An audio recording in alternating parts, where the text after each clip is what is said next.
जदीद दौर की ज़रूरतुनि मूजिब मार्केट में आयल डिजिटल शयुनि बाद हथ जो हुनुर तोड़े जो तेज़ी से पुठिते थींदो पियो वञे, पर पोइ बि उन जी अहमियत, अफ़ादियत ऐं ख़ूबसूरती जी भेट अॼु ताईं बि को बि न करे सघियो आहे।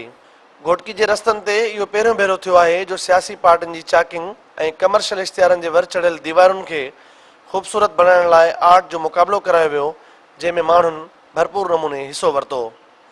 असिस्टेंट कमिश्नर घोटकी मलिक इकराम आर्ट मुक़ाबले जो इफ़्तिताह कयो, जंहिं बाद उहे मुसविर ई हुआ जिन बुर्श ऐं रंगनि सां पंहिंजी ॾात ज़रिए ख़ामोश रहंदड़ दीवारुनि ते सिंध समेत मुल्क जी तारीख़, सुञाणप बणियल मागनि, शख़्सियतुनि ऐं हिस्टोरिकल शयुनि खे पेंट करे खेनि रंगीन ऐं तवजह जो मर्कज़ बणाए छॾियो।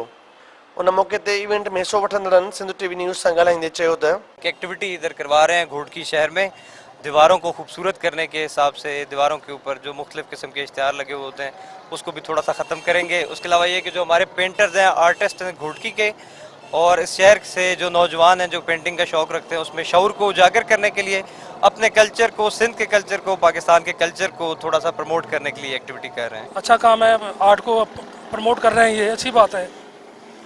इसमें चलो लोगों को शऊर आएगा इससे, पेंटिंग के बारे में भी। जो पेंटर बेचारे पीछे चले गए हैं उनको भी आगे आने का मौका मिलेगा इस तरह। तमामु बहितरीन आहे। असांजे शौक़िया लगन आहिनि, दिलि सां ठाहियूं था पिया। अॻियां बि घणो कमु हलंदो, जेके ॿाहिरि ॾिसंदा इंशाल्लाह उनखे बि शौक़ु जाॻंदो, उन्हनि खे मौक़ो इंशाल्लाह मिलंदो। हीअ बीटाई सरकार जो रोज़ो आहे। मुंहिंजी दिलि चवे थी त अञा मां ख़ूबसूरत इन खे सिंगारियां, अञा मां महिनत कयां, ओतिरो असांजे लाइ थोरो आहे। असांखे रोडनि ते अची करे ऐं अवाम जे अॻियां असां पेंटिंग कयूं था ऐं अवाम खे बि ख़बर पए ऐं इलाइक़े वारनि खे बि ख़बर पए। जेके हुनुर असांजो बंदि थी वियो, दफ़नजी वियो, हाणे उहो असांजो हुनुर ॿाहिरि निकिरी आयो आहे। हे साईं, मां पखी ठाहियां थो, उन ते मां पंहिंजो झालर हई आहे। उन खां बाद में हितां दिलि ॾिसो था, इहा हई आहे। इन ते असांखे लिखिणो आहे आई लव घोटकी। सिंध जो नक्शो ठाहियूं था, सचल सरमत साईं जन जी दरगाह मुबारक जो हिकिड़ो नज़ारो ठाहियूं था।